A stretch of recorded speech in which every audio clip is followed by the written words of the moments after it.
Bien, donc nous allons pouvoir commencer. Donc comme vous le voyez, j'ai déjà créé un document. Donc pour créer un document, vous allez dans File, Nouveau document, et vous choisissez la taille de l'image, tout simplement. Donc là, j'ai choisi une image qui est assez grande. Donc on va regarder la taille de l'image, donc vous allez dans Images, et vous voyez au niveau des pixels, donc 4000 pixels sur 1714. Donc une image assez grande qui va me permettre de rentrer quand même pas mal dans le détail. Je suis en grayscale au niveau du mode et à 8 bits Chanel. Voilà pour la taille de mon document et de mon premier calque. Donc ensuite, ici j'ai fait CTRL-R qui est le raccourci pour afficher les relais, donc les règles. Les règles, c'est tout simplement la métrique, hein, donc qui me permet de voir la taille de mon document en centimètres ici. J'affiche le crop pour dérouler ce petit menu qui me permet de visionner en fait différents types de mise en page avec des règles tout simplement de composition. Donc ça c'est très très important et je vous invite à les utiliser fortement quand vous composez une image. Alors après ça vient un petit peu naturellement avec la pratique, mais ça peut vraiment vous servir. Donc là par exemple je m'en suis servi avec la règle 1 tiers, 2 tiers, donc on a deux cases pour une ou une pour deux. Et je me sers notamment des règles en tirant, vous voyez, les traits de repère pour me caler sur donc ce type de cadrage, un tiers, deux tiers. Donc là, je ne croppe pas, je ne recadre pas. Ensuite, donc là j'ai créé un nouveau calque. Je vais tout simplement utiliser le pot de peinture et mettre un gris de base. Ça va me servir, on va dire, ça m'évite de peindre sur du blanc. J'utilise ça pas mal aussi quand je fais de la peinture à l'huile traditionnelle. Donc je fais la même chose sur Photoshop tout simplement. Ici j'affiche d'autres règles de compo. Vous voyez ici avec les diagonales. Donc ça donne des dynamiques sur l'image qui me permettent de voir un petit peu qu'est-ce qui pourrait fonctionner par rapport à ce format-là.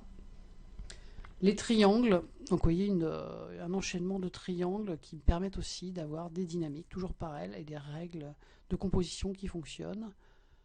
Là, le golden ratio, donc les points ici qui se relient. Et on finit avec le golden spiral. Vous voyez cette dynamique en spirale qui amène vers le sujet et donc qui permet de contrôler sa mise en page. Donc voilà pour l'utilisation du crop et du menu déroulant qui permettent de contrôler les différents types de mise en page. Bien, maintenant, je vais virer le snap au passage. Sinon, à chaque fois que je vais donner un coup de brosse, je vais être embêté avec les repères. Donc vous allez dans View et vous décochez le snap tout simplement. Donc une petite chose à faire. Donc maintenant, je vais attaquer donc la peinture, en tout cas, enfin la peinture, le rough, la maquette. Donc je vais travailler en noir et blanc, hein, puisque je suis en grayscale. Et je vais choisir ici une brosse assez texturée. Donc vous voyez que j'ai pas mal de brosses. Des brosses que j'ai accumulées au fur et à mesure de ma collecte sur internet, où j'ai fabriqué, que j'ai pu tester, re-régler à ma sauce.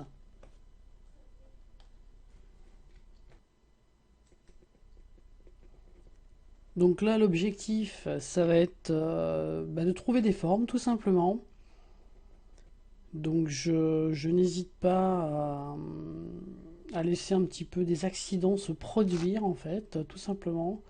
Donc j'ai une petite idée quand même de la compo de ce que je veux réaliser, puisque je veux réaliser une cathédrale. Donc cathédrale style un petit peu gothique, un petit peu heroic fantasy. Voilà un petit peu toute cette imagerie un petit peu qu'on connaît. Mais l'idée c'est d'avoir quelque chose d'assez imposant qui saute vraiment au niveau du regard et donc quelque chose vraiment de colossal, on va dire. C'est ce qui m'intéresse, en tout cas, c'est mon idée, on va dire, première pour créer cette image.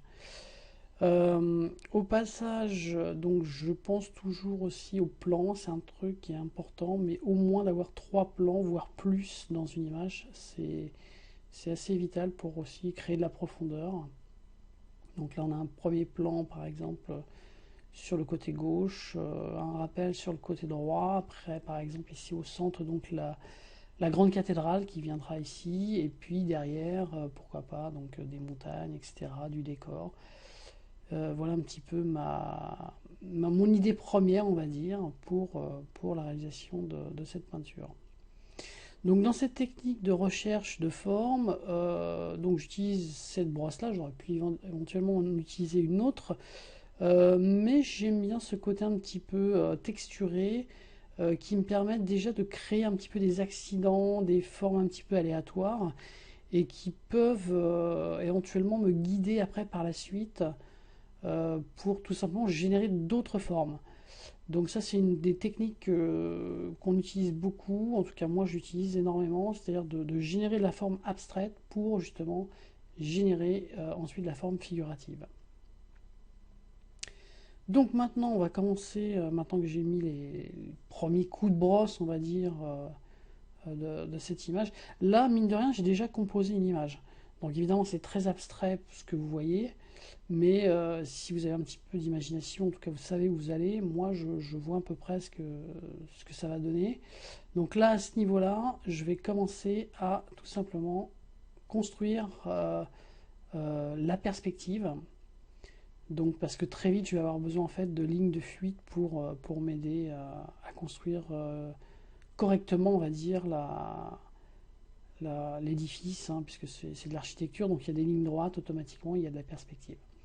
Donc vous voyez, c'est tout simple, j'ai tiré des repères, donc ils sont en bleu. Ensuite, j'ai utilisé le trait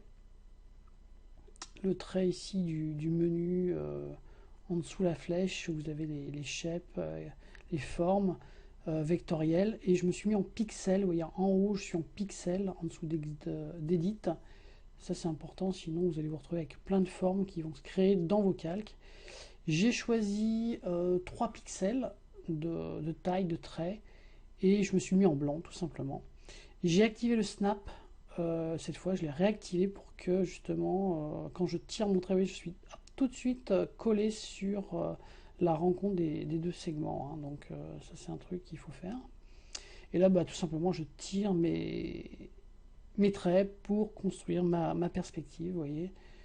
Donc je vais créer pas mal de points de lignes de fuite par rapport à mon illustration. Donc c'est une illustration qui se veut avec 3 points de fuite, qui est une illustration aussi oblique, puisqu'il y aura un côté qui va partir plutôt vers la gauche et l'autre vers la droite. Donc on est en perspective de base oblique, et avec une vue un petit peu vue d'en bas. Donc on est avec 3 points de fuite qu'on va rajouter, donc un troisième point de fuite que je vais rajouter après par la suite. Donc il peut y avoir plein de points de fuite, hein, suivant les angles des bâtiments. Mais en tout cas, avec la grille que je crée ici, je vais essayer on va dire, d'en faire un maximum pour pouvoir me guider à chaque fois que je vais construire des choses dans le rough. Et ça va me guider naturellement.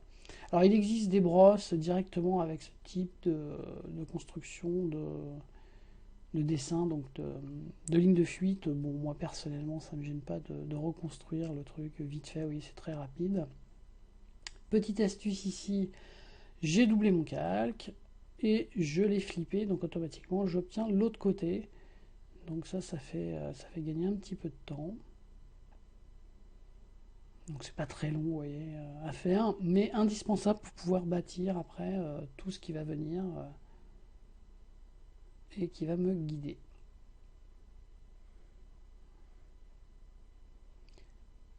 Alors, on va continuer.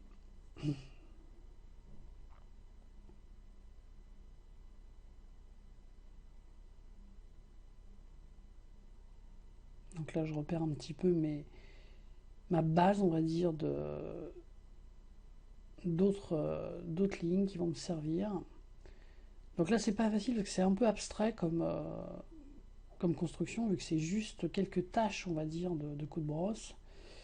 Mais l'idée, c'est d'essayer de voir un petit peu comment on peut se repérer, et puis après voir déjà des semblants de murs, enfin en tout cas les imaginer pour que vous puissiez construire, on va dire, des lignes de fuite qui vont servir après, quoi.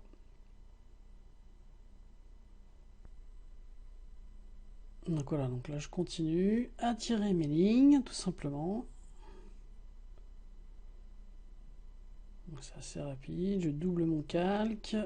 Je vais faire un petit flip ici et repositionner, vous voyez, vertical. Il me reste plus qu'à fusionner avec le calque en dessous, de redupliquer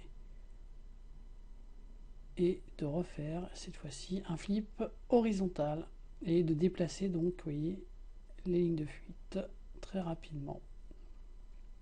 Donc voilà, tout simplement.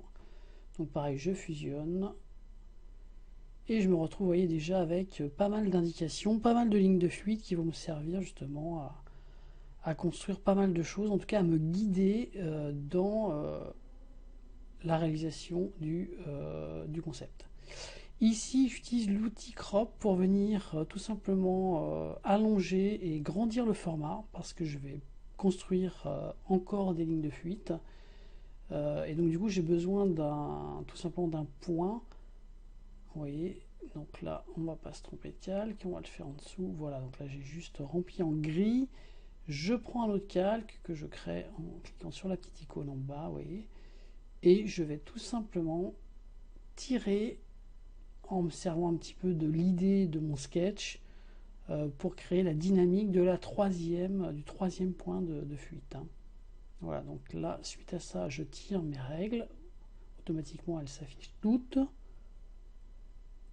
Je positionne mes deux repères. Voilà, donc là, j'utilise le snap encore une fois. Et comme vous le voyez, ça me permet de positionner. Donc là, je me repère un petit peu sur l'angle de la perspective. Je n'hésite pas à dézoomer s'il faut.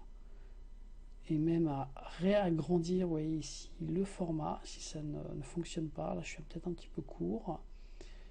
Donc là, je remets du gris, je reviens sur mon calque et je tire un petit peu, vous voyez, tout simplement avec l'outil transform, les deux repères blancs que j'avais fait pour monter un peu plus haut les points de fuite, tout simplement, du troisième point de fuite. Donc là, à partir de là, ça me paraît pas mal. Je vais tout simplement tirer, comme j'ai fait précédemment, d'autres traits blancs, donc d'autres lignes de fuite qui me serviront eh bien, après pour me guider encore une fois dans la construction de l'édifice de la cathédrale. Voilà, donc là, on fait ça rapidement.